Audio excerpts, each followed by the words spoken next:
कि माया क्या है। कृपा करके इस माया के बारे में मुझको बताओ। तो अंतरिक्ष नाम के योगेश्वर ने उत्तर देते हुए कहा, जो भी वस्तु, जो भी भाव, जो भी व्यक्ति आपको ठाकुर जी से दूर कर रहा है वही माया है। ज्यादा प्रपंचों में क्यों जाओ, ज्यादा गहराई में जाके क्यों ढूंढो। जिससे भी आप ठाकुर जी से दूर हो जाते हो, ऐसी कोई बात जिस बात के होने पर आपको ठाकुर जी की स्मृति नहीं आती वही माया है। महाराज मजाक भी करो, चुटकुल्ला भी सुनो, गप्पे भी मारो, तो उसमें भी ठाकुर जी को लेके ही मारो। वो भी ठाकुर जी से विलग नहीं होनी चाहिए। ऐसा कोई स्थान जिस स्थान पर ठाकुर जी की स्मृति ना होती हो। ऐसे कई स्थान हैं दुनिया में, भारत में भी। वहां जाते हैं लोग उल्टे सीधे काम करने, वहां जाने पर ठाकुर जी की स्मृति होती है? नहीं होती। ऐसे स्थान जहां जाके ठाकुर जी विस्मृत हो जाएं, वही माया है। ऐसा भोजन जिसके पान करने पर ठाकुर जी की स्मृति ना बन रही हो, मतलब भगवत विमुख, भगवत भोजन बिना भोग लगाए कुछ भी पा रहे हो, वही माया है। अच्छा, हमने एक बात अनुभव की। आप कहो किसी को कि आप कहां जा रहे हो, बोले गोवा जा रहे हैं, तो सामने वाले व्यक्ति के मन में क्या आएगा? गोवा जा रहा है, क्या करने जा रहा होगा? वो दुनिया भर की बातें सोच लेगा।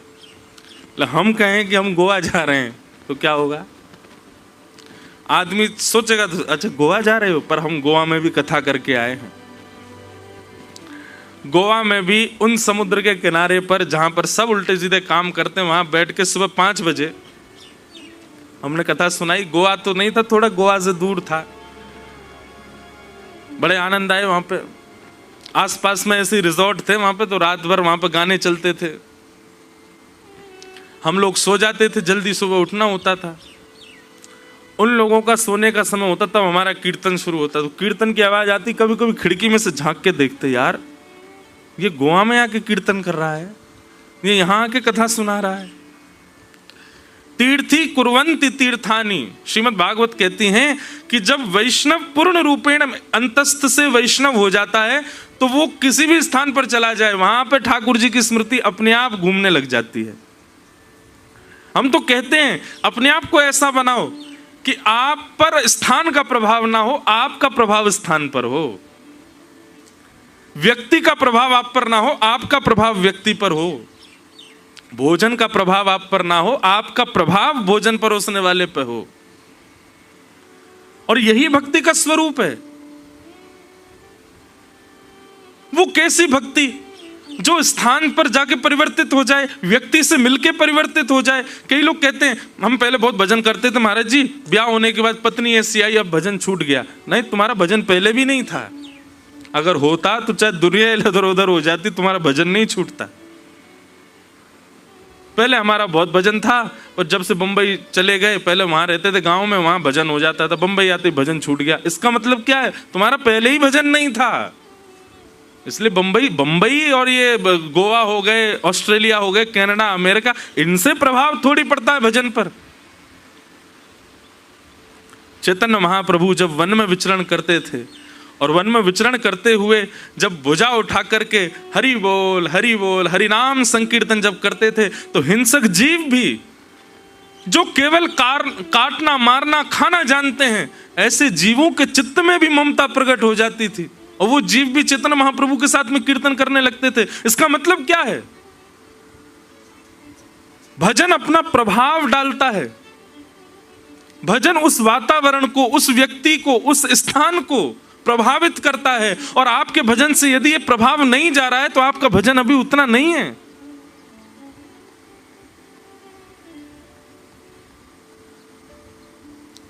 ये अनुभव करो। कंडीशंस और स्थिति के अनुसार यदि आपको बदलना पड़ रहा है, तो आपके भजन में बल नहीं है। और बढ़ाओ और करो उसको। लेकिन कंडीशन, स्थिति, सिचुएशन आप पर, आपके आने पर बदल जाती है, तो आपके भजन का यह प्रभाव।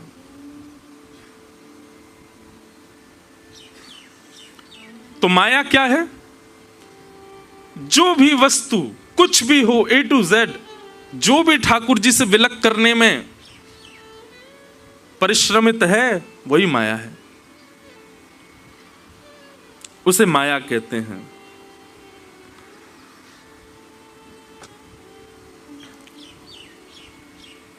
तब राजा निमि ने प्रश्न किया,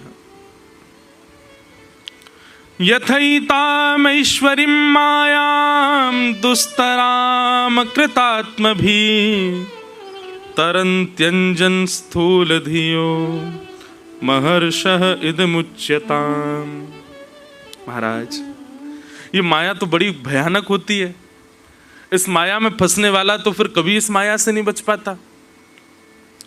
कृपा करके नाथ मुझ पर अनुग्रह करके जरा ये तो बताइए, इस माया से बचने का कोई साधन है, कोई तरीका है, कोई उपाय है? अच्छा, एक बात कभी कभी मन में विचार आती है, संसार में कितना भी बड़ा पाप हो, संसार में कितने भी गलत काम हो, संसार में कितने भी बंधन हो, पर ऐसा हो नहीं सकता कि सबसे मुक्त होने का कोई उपाय ना हो। ऐसी कोई क्रिया नहीं संसार में कि वो आपने कर दी और उससे आप बच ना सको, उससे मुक्त ना हो सको। शास्त्रों में सबका निदान बताया गया है। केवल एक अपराध से बचने का निदान नहीं है तो उससे भी बचने का निदान, पर उस अपराध से ठाकुर जी भी नहीं चाहते कि आप बचो। वो अपराध लगे तो ठाकुर जी को भी लगता है कि दंड मिलना चाहिए, और वो है वैष्णव अपराध, किसी भक्त का अपराध, किसी वैष्णव का अपराध। अच्छा, एक बात सुनिए, वैष्णव अपराध का मतलब एक भाव तो हम ये रखते हैं कि किसी अन्य वैष्णव को, किसी अन्य भक्त की भक्ति का मजाक उड़ाना या उससे गलत सलत बोलना या उसका अपमान कर देना, यह तो वैष्णव अपराध है ही। इसके साथ साथ एक वैष्णव अपराध और सुनो, वैष्णव वेश धारण करना, वैष्णव रूप में रहना, वैष्णव स्थिति में रहना और उसके बाद भी वैष्णवों के नियमों का पालन ना करना, यह भी वैष्णव अपराध है। आपने स्वरूप धारण किया है, आपने कंठी धारण किया, आपने तिलक धारण किया है, आपने गुरु दीक्षा ली है, आपने नाम मंत्र लिया है, लेकिन उसके बाद भी आप विधि का पालन नहीं करते, तो यह भी वैष्णव अपराध है।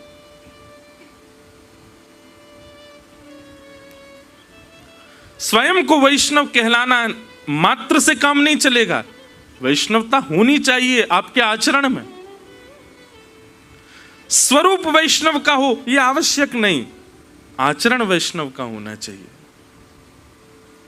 और आचरण में वैष्णवता नहीं है तो यह भी एक अपराध है, तो फिर स्वरूप भी धारण मत करो।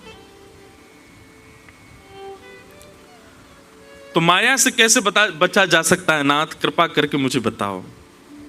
तब प्रबुद्ध नाम के योगेश्वर उत्तर देते हैं, और उन्होंने उत्तर देते हुए क्या कहा, बहुत ध्यान से सुनना, इतना सुंदर प्रसंग है। तस्मात् गुरुं प्रपद्येत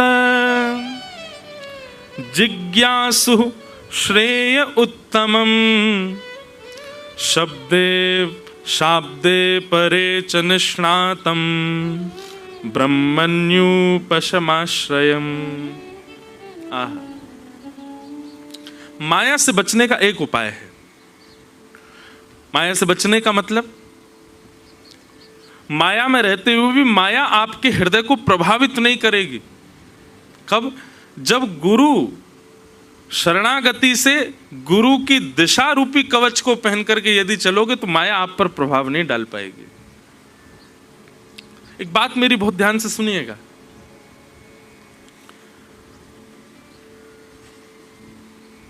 गुरु का गुरुत्व कैसा भी हो, आपके शिष्यत्व में बल होना चाहिए। और शिष्यत्व क्या है? गुरु के वचन अटल कर मानो, साधु समागम कीजे, मन रे कृष्ण नाम कह लीजिए। सूरदास जी कहते हैं, गुरु के वचन सत्य कर मानो, साधु समागम कीजे।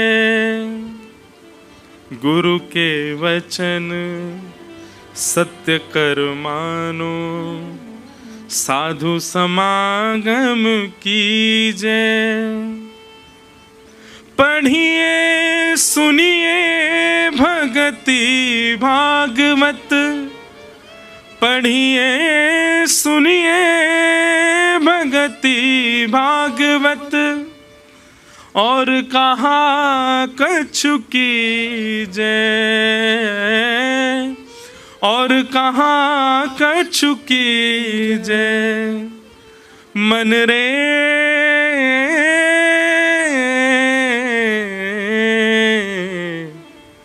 कृष्ण नाम कह लीजे, राम नाम कह लीजे। एक बार करके देखिए, जिसकी वाणी से कृष्ण प्रिय लगते हैं उसकी वाणी पर अटूट विश्वास करके देखिए। वो जो कहे उस पर नेत्र बंद करके चल के देखिए। बंधुओं, जब व्यक्ति गुरु आज्ञा पालन करने लगता है, गुरु के वचन के प्रति पूर्ण निष्ठा रखता है, ठाकुर जी की जिम्मेवारी बन जाती है उसकी रक्षा करना। फिर चाहे गुरु कैसा भी हो, उसकी आज्ञा का पालन करने का जो दृढ़ संकल्प अपने मन में लेता है, ठाकुर जी भी संकल्पित हो जाते हैं, अब इसकी रक्षा का दायित्व मेरा है। क्यों? इसने अपने गुरु पर विश्वास किया है।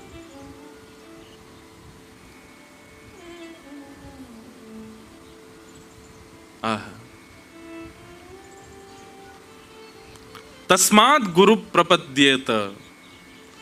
गुरु यदि जीवन में आ गए तो निश्चित है माया से आप बचे रहोगे।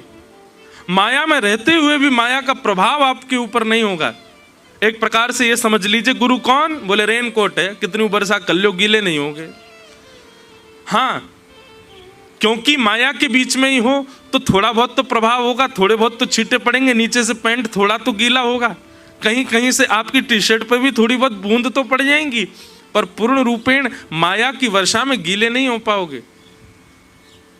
गुरु कवच यदि साथ है, गुरु आज्ञा की पालन का संकल्प दृढ़ यदि चित्त में है, तो माया से बच सकते हैं।